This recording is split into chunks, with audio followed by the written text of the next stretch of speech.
Hello everyone, this is Utkarsh Shukla from Utkarsh education. Pedagogy की lecture series में आज हम पढ़ेंगे आनुवंशिकता और पर्यावरण। इससे संबंधित महत्वपूर्ण तथ्य, महत्वपूर्ण सिद्धांत, एग्जाम से संबंधित वो चीज़ें जो आपको याद रखनी है जिससे आपको एग्जाम में कन्फ्यूजन ना हो। ये लेक्चर सीरीज हर प्रकार के पेडागोजी के एग्ज़ाम के लिए आपके लिए बहुत महत्वपूर्ण होने वाली है। इन नोट्स से बाहर किसी भी एग्ज़ाम में नहीं आएगा। कोई भी एग्ज़ाम आप उठा लीजिए, CTET, KVS, TSSB, कोई भी, किसी भी एग्ज़ाम में इससे बाहर नहीं आएगा। इसीलिए प्लीज़ मुझे सपोर्ट करिए, मेरे लेक्चर को देखते रहिए। जो डाउट हो मुझसे टेलीग्राम पे पूछिए। टेलीग्राम पे मेरे ग्रुप से जुड़िए जहाँ मैं PDFs और ट्रिक्स और साथ ही साथ और भी चीज़ें प्रोवाइड कराता हूँ। Please subscribe my YouTube channel और मेरे नोट्स को पाने के लिए भी टेलीग्राम से आप जुड़िए। आइए अब बिना समय बर्बाद किए पढ़ना शुरू करते हैं आनुवंशिकता और पर्यावरण। देखिए, सबसे पहली बात, आनुवंशिकता का अर्थ क्या है? ठीक है, एक व्यक्ति से उसके बच्चों में लक्षणों का स्थानांतरण। लक्षण, अब इसमें आपको समझना है कौन से हैं।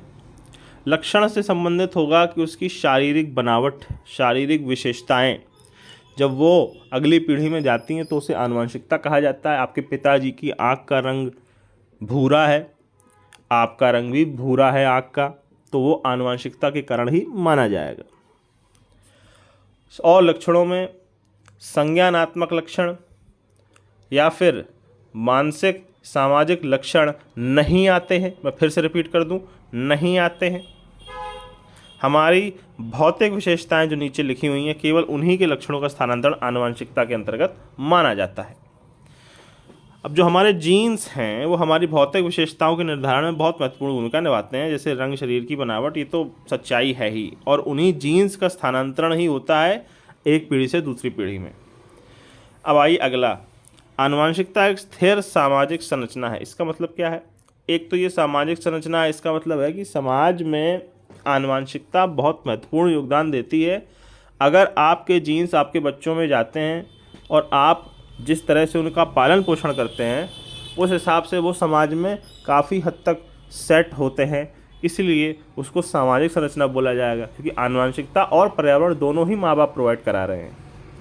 और स्थिर का मतलब होता है कि जो आनुवंशिक वाला हिस्सा है वो बदलेगा नहीं। हाँ, अब मैं जानता हूँ कि कई सारी सर्जरी आ गई हैं, बहुत सारी दवाइयाँ आ गई, वो अलग बात है, लेकिन अपनी तरफ से आनुवंशिकता खुद नहीं बदलेगी। ये जो बदलने की प्रक्रिया है ये बहुत ही धीमी प्रक्रिया है, लाखों हज़ारों सालों में होती है। जब आदमी उसे म्यूटेशन बोलता है कि बहुत ही लाखों हज़ारों सालों के अंतर पे ये जो आनुवंशिकता है वो चेंज होती है। जैसे कि हम पहले बंदर हमारे पूर्वज थे, तो हम धीरे धीरे उनसे चेंज हुए ना, उनके जीन्स भी थोड़े थोड़े चेंज होते गए समय के साथ। तो वो जो चेंज वाली व्यवस्था है वो इतनी धीरे है कि हम उसको स्थिर मान सकते हैं। अगला नियम, अब आनुवंशिकता के कुछ नियम पढ़ते हैं। पहला है समानता का नियम। समानता का नियम ये कहता है कि माँ बाप के जो गुणधर्म हैं, जो माँ बाप के अंदर शारीरिक विशेषताएं हैं, वही उनके बच्चों में बिल्कुल डिक्टो पाई जाएंगी। कोई परिवर्तन नहीं होगा, कोई चेंज नहीं होगा।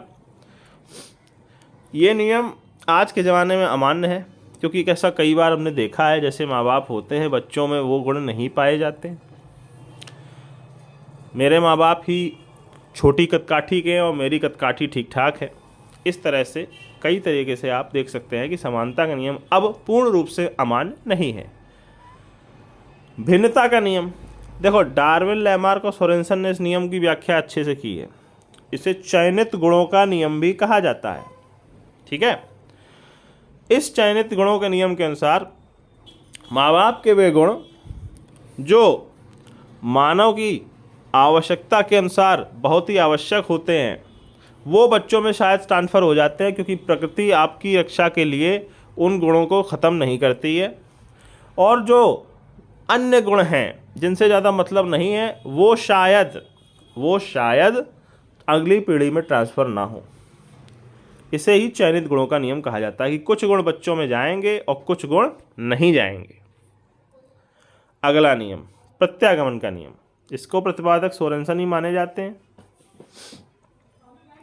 इनके अनुसार जो चयनित गुणों का नियम है उसकी व्याख्या उन्होंने और अच्छे से की है कि माँ बाप के जो विशिष्ट गुण हैं, जो उन्होंने विशेष गुण उनके अंदर होंगे, जैसे आइंस्टाइन के पास उनका विशेष गुण था उनकी दिमागी शक्ति, नीरज चोपड़ा के पास उनका विशेष गुण है उनकी शारीरिक शक्ति, भाला फेंकने की उनकी टेक्निक जो उन्होंने मास्टर कर ली है, ठीक है। सचिन तेंदुलकर के पास है उनकी बॉल को टाइमिंग करने की जो गुण हैं, सचिन तेंदुलकर जिनकी बैटिंग बहुत अच्छी मानी गई है। इस तरह के जो विशेष गुण हैं ये बच्चों में नहीं जाएंगे, ओके, ये बच्चों में नहीं जाएंगे, विशेष गुण अगली पीढ़ी में ट्रांसफ़र नहीं होंगे। जो सामान्य गुण हैं कि सचिन तेंदुलकर की हाइट, नीरज चोपड़ा का वेट, ठीक है, आइंस्टाइन का आँखों का रंग, ये जो सामान्य गुण हैं ये अगली पीढ़ी में ट्रांसफ़र हो जाएंगे। और प्रकृति ऐसा इसलिए करती है ताकि जो प्रजाति है वो बहुत अलग ना हो जाए। प्रकृति नहीं चाहती कि आपकी प्रजाति में बहुत अधिक म्यूटेशन, बहुत अधिक उत्परिवर्तन आए। प्रकृति चाहती है कि तुम लगभग एक जैसे बने रहो, ठीक है। उसके लिए प्रकृति विशेष गुणों को ख़त्म करने का प्रयास करती है और सामान्य गुणों को आगे बढ़ाने का प्रयास करती है। इस तरह से ये प्रत्यागमन का नियम सबसे ज़रूरी है। जो समझ में ना आए प्लीज़ पूछिए। अगला, पर्यावरण के प्रकार। 2 प्रकार माने गए हैं। पहला प्राकृतिक पर्यावरण, जो प्राकृतिक शक्तियाँ प्रभावित करेंगी वो प्राकृतिक पर्यावरण में आएंगी, और जो समाज में चेतना प्राप्त करने पर चारों ओर व्यक्ति देखेगा, भाषा, धर्म, रीति रिवाज, स्कूल, परिवार, वो सामाजिक या पोषण पर्यावरण के अंतर्गत आता है। प्राकृतिक पर्यावरण देखो आता है पर्वत, पहाड़, नदी, नाले, ये सब जो है प्राकृतिक पर्यावरण में आएगा। सामाजिक पर्यावरण में आता है स्कूल, परिवार, जो बना है उसी के समय में। ये नहीं कि लाखों सालों से पहाड़ वहाँ खड़ा हुआ है, अब उसको तुम सामाजिक पर्यावरण बोल दो, नहीं नहीं नहीं, वो प्राकृतिक पर्यावरण माना जाएगा। अब कोई आपसे ये पूछ दे कि इन दोनों पर्यावरणों में सबसे अधिक इम्पैक्टफुल पर्यावरण कौन सा है, जो व्यक्ति पे सबसे अधिक प्रभाव डालता हो, तो आंसर होगा सामाजिक पर्यावरण, ठीक है। सामाजिक पर्यावरण अधिक प्रभाव डालता है। अब आओ विकास से संबंधित कुछ मुद्दे सुन लेते हैं। पहला है प्रकृति बनाम पोषण विवाद।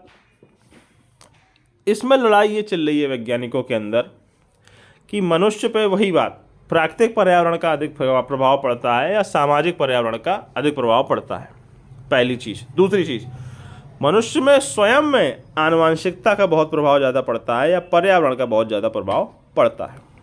ये 2 क्वेश्चन हैं जो इसमें अंतर्गत आते हैं कि आपके अंदर जो आनुवंशिक गुण हैं उनसे आपका जीवन अधिक प्रभावित होगा या आपके अंदर जो पर्यावरण गुण हैं उनसे आपका जीवन अधिक प्रभावित होगा। इस बारे में अलग अलग मत हैं। देखो, कोई जीत नहीं रहा है, कोई हार नहीं रहा है, ठीक है। अलग अलग मत में आनुवंशिकता वाले ये बोल देते हैं कि जैसे देखो अफ्रीका या साउथ अमेरिका में जो काले कलर के लोग हैं, ब्लैक पीपल हैं, वो एथलेटिकली ऑलरेडी बहुत अच्छे होते हैं, उनके जीन में वो शक्ति होती है। नॉर्दर्न यूरोप में नॉर्वे और स्कैंडिनेविया में चले जाओ तो जो वाइकिंग लोग उस समय के थे और जो आज समय के भी लोग हैं, वो कठिन एनवायरनमेंट रहने के कारण शारीरिक रूप से बहुत शक्तिशाली होते हैं। ये आनुवंशिकता का गुण है। पर्यावरण के लोग ये कहते हैं कि ऐसा नहीं है, बिल्कुल नहीं है। जापान के लोग उस हिसाब से तो शारीरिक रूप से बहुत कमज़ोर होंगे, परंतु वो भी खेलों में बहुत अच्छा प्रदर्शन करते हैं। चाइना के लोग भी बहुत अच्छा प्रदर्शन करते हैं। तो इस तरह से आनुवंशिकता और पर्यावरण में लड़ाई चलती रहती है। अगला लड़ाई का टॉपिक है पूर्व के अनुभव, बाद के अनुभव। पूर्व के अनुभव में आता है शैशवावस्था तक के अनुभव। 2 साल जो जीवन के तुम्हारे पहले हैं, 2 साल, उसके अनुभव ज़्यादा ज़रूरी हैं या उसके बाद के अनुभव ज़्यादा ज़रूरी होते हैं। कई लोग कहते हैं कि 2 साल में हम देखो दुनिया को ठीक ठाक समझ जाते हैं, पहले कौन थोड़ा बहुत समझ में आ जाता है, और वो जो समझ है वो अगर एक विशेष तरीके से विकसित हो गई तो फिर वो जीवन में उसी तरह से बनी रहती है। कई लोग कहते हैं ऐसा नहीं है, शुरू के 2 साल की अधिकतर मेमोरी हमको याद भी नहीं होती है। हम आगे चल के जो किशोरावस्था में सीखते हैं सबसे ज़्यादा इम्पैक्ट हमें वहाँ पड़ता है। इस तरह से लड़ाई इनमें चल रही है, पूर्व के अनुभव और बाद के अनुभव में। मैं इनमें किसी को जिताऊंगा नहीं, ना ही पेपर में आपको जिताना है। ये बात अपने दिमाग में रखिएगा। आपको ये कहना है कि विभिन्न परिस्थितियों में सर विभिन्न प्रकार की बातें ठीक हैं। कुछ परिस्थितियों में प्रकृति जीतेगी, कुछ परिस्थितियों में पोषण जीतेगा, कुछ परिस्थितियों में पूर्व के अनुभव जीतेंगे और कुछ परिस्थितियों में बाद के अनुभव जीतेंगे। अगला, निरंतरता व अनिरंतरता में जो लड़ाई चल रही है। कई लोग कहते हैं कि विकास इस तरह से होता है सीधी रेखा में, जैसे जैसे समय बीतता जाएगा विकास होता जाएगा। कई लोग कहते हैं विकास इस तरह से होता है, पहले कुछ विकास होगा, फिर थोड़ी देर रुक सकता है वहाँ पे, उसके बाद फिर विकास हो जाएगा। इसमें भी वही बात है, विभिन्न परिस्थितियों में विभिन्न बातें सही हैं। अब आओ अगली लाइन, जो आखिरी टॉपिक है, वंशानुक्रम के नियम। देखो, बायोलॉजी के हिसाब से वंशानुक्रम के जो कुछ महत्वपूर्ण नियम है उनको हम पढ़ना शुरू करेंगे। पहला, बीजमान के द्वारा दिया गया बीज कोश की निरंतरता का नियम। बीज कोश की निरंतरता का नियम कहता है कि बालक जो जन्म लेता है उसमें एक बीज कोश होता है जो उसके जन्म लेने के पश्चात उसके अंदर आ जाता है, कभी नष्ट नहीं होता, और जब उस बालक के बच्चे होंगे तो वो बीज कोश उसमें ट्रांसफ़र हो जाएगा। इस तरह से बालक को जन्म देने वाला बीज कोश जो है वो कभी नष्ट नहीं होता है। ऑब्वियसली अब हमें भाई प्रयोग करके पता चला कि ऐसा बीज कोश नाम का कुछ होता ही नहीं है जो ट्रांसफ़र हो रहा हो, तो ऑब्वियसली ये नियम अमान्य हो गया है। अगला, समानता का नियम, विभिन्नता का नियम और प्रत्यागमन के 3 नियम जो मैंने अभी आपको बताए कि सभी गुण समान नहीं, कोई गुण समान नहीं या बहुत कम गुण समान, और प्रत्यागमन मतलब सामान्य गुण समान होंगे, आँखों का रंग टाइप, और विशेष गुण जो होंगे वो समान नहीं होंगे, वो अलग होंगे, वो ट्रांसफ़र नहीं होंगे अगली पीढ़ी में। ठीक है।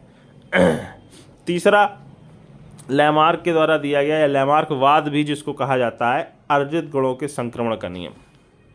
ये बहुत इंपॉर्टेंट है, अर्जित गुणों के संक्रमण का नियम। इस नियम के अनुसार पहले देखो माना जाता था अर्जित गुणों में वही बात प्रत्यागमन के नियम के अनुसार कि जो है कि गुण ट्रांसफ़र नहीं हो रहे हैं।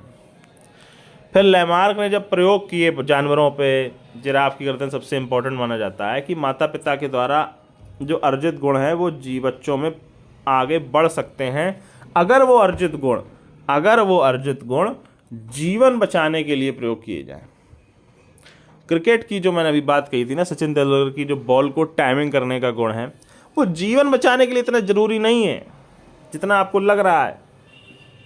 लेकिन जिराफ की गर्दन लंबी होने के पीछे का कारण ये है कि अगर जिराफ की गर्दन लंबी नहीं होगी तो वो पत्तियां नहीं खा पाएगा ऊंचे ऊंचे पेड़ों की और भूखा मर जाएगा। तो इस प्रकार के गुण ट्रांसफ़र हो सकते हैं।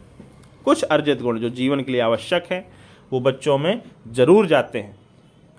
इसे ही अर्जित गुणों के संक्रमण का नियम कहा जाता है। उसके बाद देखो सबसे इम्पॉर्टेंट नियम आए जोहान ग्रेगोर मेंडल ने दिए, मेंडलवाद भी कहा जाता है, जिन्हें आनुवंशिकता के आधारभूत नियमों की संज्ञा दी गई। इसका मतलब कि ये सबसे ज़रूरी हैं। इन्होंने देखो कि ये मटर पे बहुत ज़्यादा प्रयोग, मटर की 2-3 संकर प्रजातियां ली, उनका आपस में संकरण करवाया। संकरण क्या होता है बायोलॉजी में आपको बताऊंगा ही। 2 लोगों की जब मीटिंग करवाई जाती है पौधों की तो उसे संकरण कहा जाता है, जिससे उनके जीन एक दूसरे में ट्रांसफ़र होते हैं। इस संकरण के प्रयोग के द्वारा जो उन्हें बच्चे मटर के पौधे के प्राप्त हुए उस पर उन्होंने फिर प्रयोग किए, फिर संकरण करवाया। इस तरह से जो उन्हें रिजल्ट मिले उस आधार पर उन्होंने 2 प्रमुख नियम दिए हैं और वो 2 नियम ये हैं। पहला, पृथक्करण का सिद्धांत दिया है मेंडल ने कि जो गुण दादाजी में थे अगर वो गुण माँ बाप में नहीं है तो इसका मतलब ये कतई नहीं है कि वो गुण बच्चे में नहीं होंगे। दादाजी की आंखों का रंग नीला है, माता पिता की आंखों का रंग भूरा है, तो बच्चे की आंखों का रंग भी नीला यानी दादाजी के जैसा हो सकता है। जरूरी नहीं है कि वो कभी ना हो, केवल भूरा ही बच्चे पैदा होंगे, ऐसा कुछ नहीं है। जो गुण अगली पीढ़ी में नहीं गए हैं वो खत्म नहीं हुए हैं, बस दबे हुए हैं। वो किसी भी पीढ़ी में वापस परिलक्षित हो सकते हैं, वापस दिखाई दे सकते हैं। इसे पृथक्करण का नियम कहा जाता है। ठीक है।